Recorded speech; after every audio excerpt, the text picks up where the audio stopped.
Hi, I'm Rebecca Wilkins, the 4-H educator in Harrison County.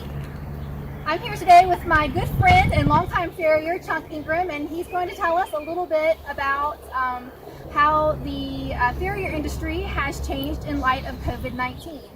What are some things that you've changed or things that you've noticed about your work right now? I haven't really slowed down any.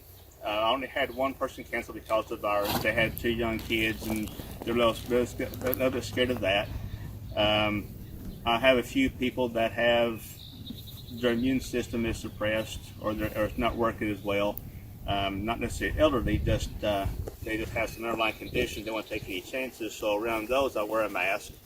If I go someplace and they request me to wear a mask, I'll wear one. But generally, out in the open like this with a breeze blowing, it's going to dissipate before anything happens. It's going to go away before it gets to me. So I'm not too concerned about it, but if there are underlying conditions, I will wear a mask if I need to. If I'm requested to, I will wear a mask to help keep it from spreading. So you travel a lot. Sometimes in your job you go between state lines. How has that changed for you? So far, it hasn't changed. The only thing I'm careful of is I do stop at a lot of truck stops for fuel. I do stop at rest areas if they're open. And when I come out, I will sanitize my hands. I will wear gloves at the gas pumps as soon as I get to. At the gas pump, I do have a wife at home that does not want it. So obviously, so I try not to bring it back to her. I take all the precautions I can, wearing gloves, hand sanitizer.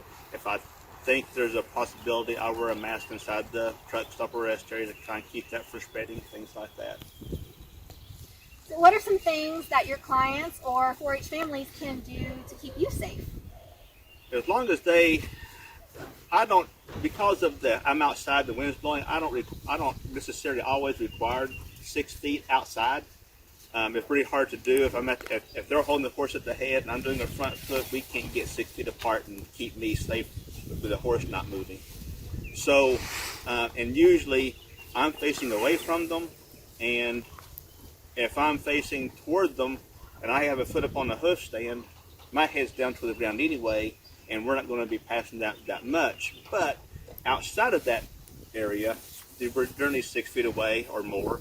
There's usually a breeze blowing, and they will sanitize things for me before I get there. If I need ropes and halters and things like that. If I need to go pick one up myself, then I will go to the car and sanitize my hands. If someone's holding a horse, if she's standing that close to it because she has to, then if I have the foot up and I'm bringing it forward to dress it up, then we're way within 6 feet. But she can't keep me safe from the horse if she's too far away. Mm-hmm. So, being outside again with the breeze, we should be fine. My head usually down, hers is up. We're not going to be breathing on each other. However, if there is a concern, if you each put a mask on, then that takes away that threat. Yeah, I feel like I could stand on your opposite side or stand 6 feet away and give you that space with my 17-year-old over here. But this guy here is 3 years old and he's still learning. So he still has a few little moments where he's trying to bite or get away from you or things like that. And that would be difficult for me to keep you safe in those situations. What's really hard for me is not shaking hands. And it's really hard for me not to do that. That's a habit for me walking to a barn, hey, how you doing? Can't do that now, so I'll have to really stop myself. If they kind of be that way, then I say, can't do that right now. And they say, oh, forgot. But other than that, it's just being really cautious and respecting everybody and taking considerations, trying to stay safe and not to fall into the old habits of wanting to shake hands. It's about all we can do right now.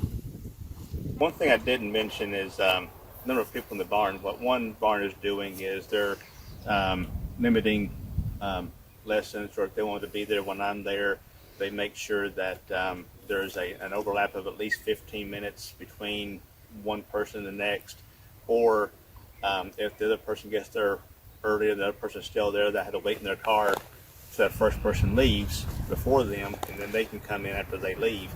That way we don't have anybody standing with too close to each other and things like that.